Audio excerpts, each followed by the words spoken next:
Hey boys and girls, Siam here for another macro metrics video because rising stock market... I can never say that right, damn it. Rising stock market prices does not equal economic health, or is not an indicator of economic health. God damn it. Lot to do today.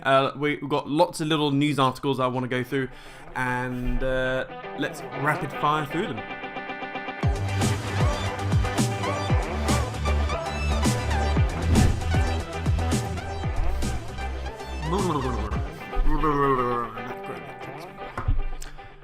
Right, so here we are.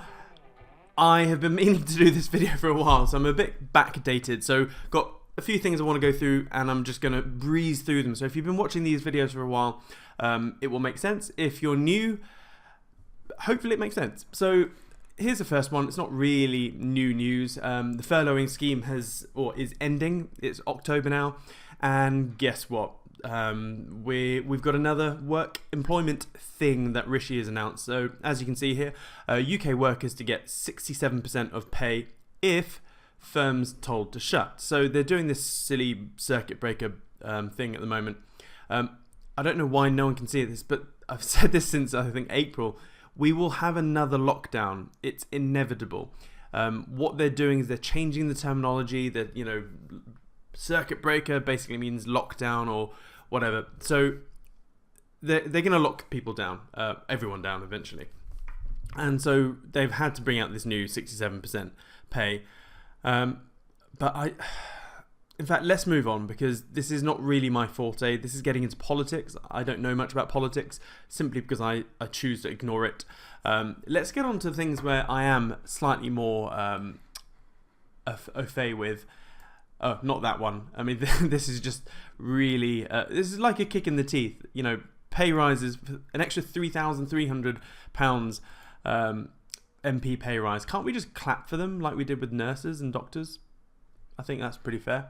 Anyway, so here's the thing I want to really talk about. And it's the central banks slowly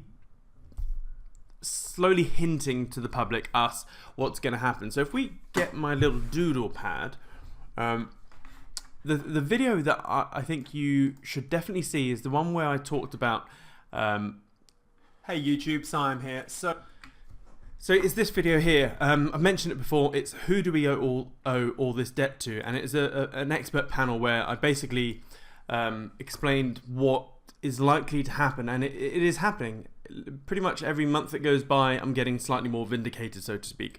But in a nutshell, what they're trying to do is imagine that a sheep farmer had a whole bunch of sheep and he got a deal to get loads of wool and lamb chops, etc.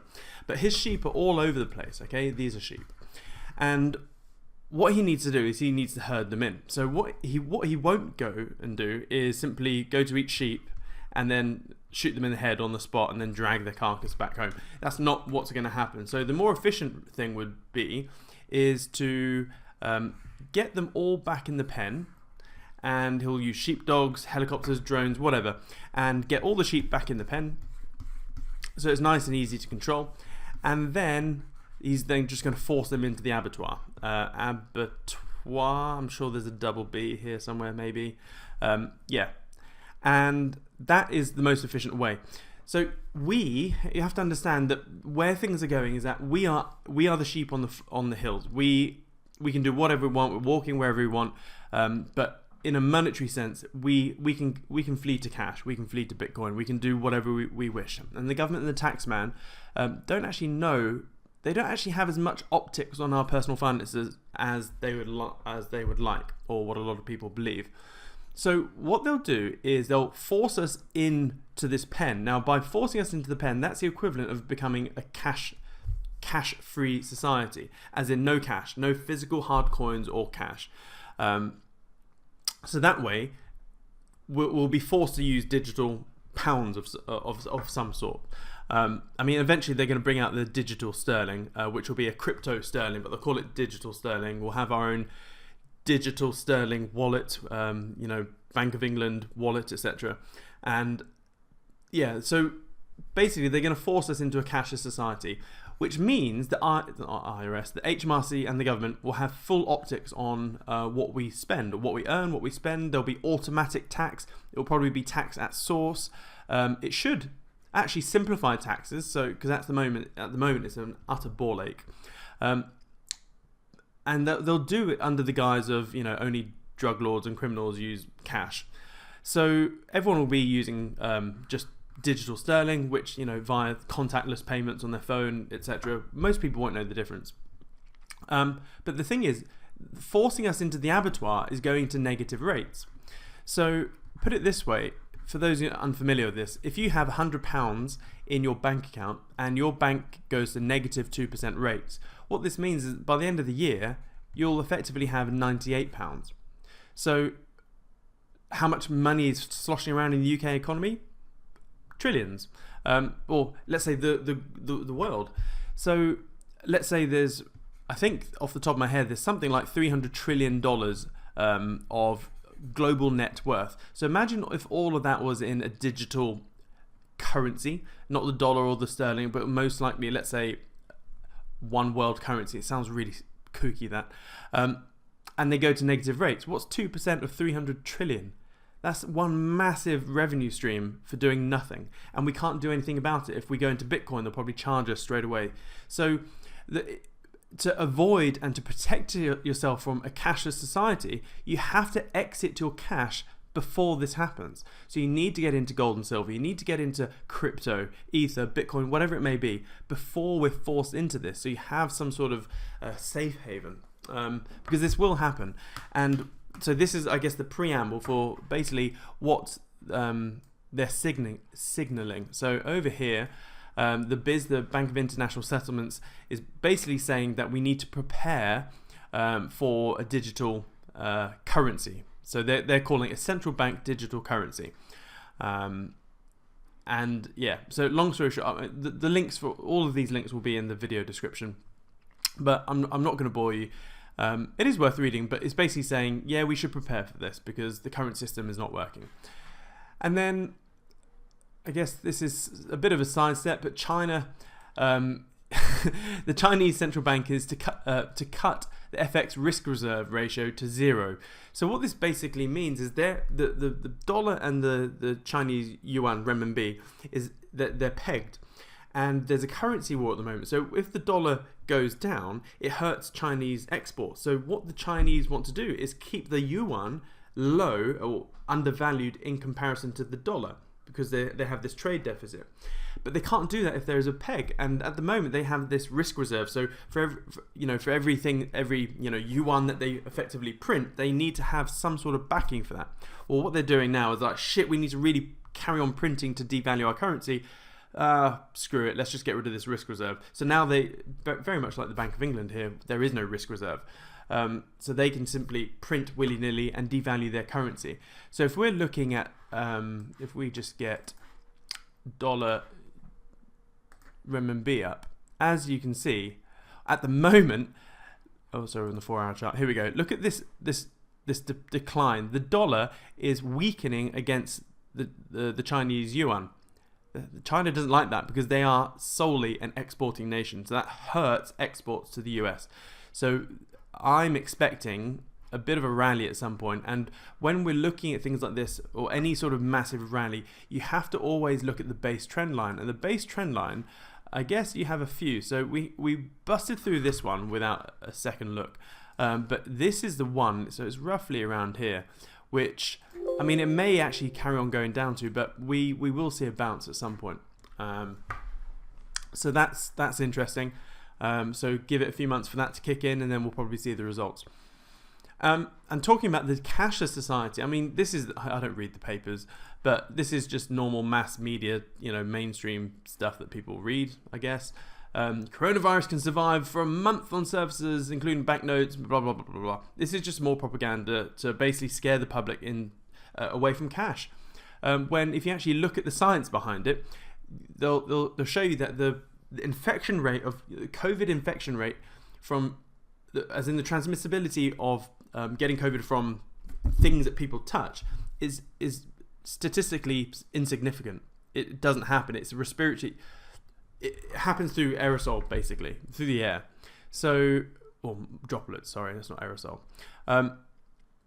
So yeah, this is, oh dear Lord, every video I do, I get a delivery. Sorry, one sec, still in my underwear. Just scooting off. A few moments later.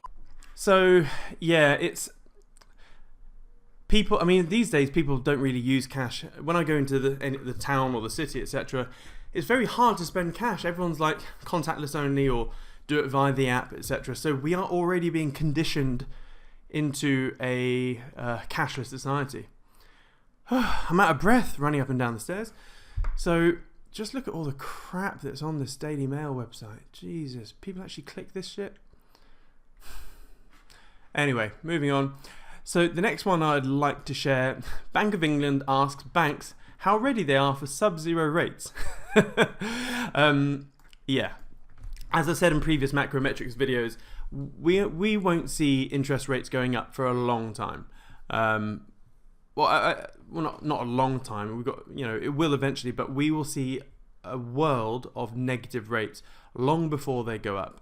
Please watch the other macrometrics videos and you'll understand why. But this is again another little tidbit. You remember, whenever the big things happen, they always feint it, or they always sort of pre-warn us in little news articles and announcements leading up to things like this. So this is basically a little forewarning that we will see negative rates. And the reason being is they want to, again, all the reasons are different videos. This will be a very long video if I keep explaining everything. But they're trying to kickstart the economy by getting lending going, and lending is not happening. And remember, the most important chart on the planet, which has everything caked into it, is the velocity of money, or currency velocity. Money is gold and silver, everything else is currency. And as you can see, the velocity of money velocity has gone down, and it's plummeting. There is there's no recovery. Even if we had a magic cure right now for this virus, whatever, it won't change a single iota. And you have to understand that the velocity chart here has everything caked and baked into it. So this shows unemployment going through the roof. This shows businesses going bust, personal bankruptcies, the future debt that's going to be the tsunami of debt that we'll see next year and the year on from that. The countless businesses that will never reopen, all the commercial real estate which is absolutely screwed. This chart shows everything, and it shows that people are not spending. It's dropped off a cliff. And then when you look at the money stock, as in the currency printing, well, look, it's going vertical as a result. So it's game over. This is why I'm so freaking bearish on most things at the moment. And then going back to the point, China held a $1.5 million lottery to test a new currency. So all the central banks will be scurrying around trying to launch their own digital currency. And it will be a bit like in 2008, 2009 when Apple released iOS, and very quickly we had Android, etc. All the tech is there, and they're building it all up. So we will have a flurry. Literally, it will be all within the space of probably 6 months. 6 to 12 months, where one bank will go, hey, here's our digital sterling or digidollar or whatever, and loads of other central banks will follow suit. You have a digital euro, digital pound, dollar, yuan. They're the main ones, really, and that covers most of the globe. So yeah, just be warned. The moment we enter, a full cashless society and cash is outlawed, you're screwed. You're in the pen and you can't do anything about it. Now, here's an important announcement which I think it's worth its own video because it will take a while. But the IMF has just given its biggest tell, so to speak. And it's this article here with what's her name? Kristalina Georgieva. Okay, so she's the MD for the IMF. And it's a 12-minute video, but you can save yourself the time and just read the transcript. So thank you, IMF, for actually saving us some time. And this shows us everything. So what I'm going to be doing is on Thursday at 3 o'clock. So this Thursday, the 22nd of October at 3 o'clock, I'm going to hold a YouTube live stream. I've never held a YouTube live stream. One, because I'm curious what it's like to actually hold one, and two, we're going to go through this article and I'm going to translate it in simple English for you, because there is a lot there's a lot that you can learn from this article. Great, and there we have another delivery. So in fact, I'm getting the I'll be right back. Here.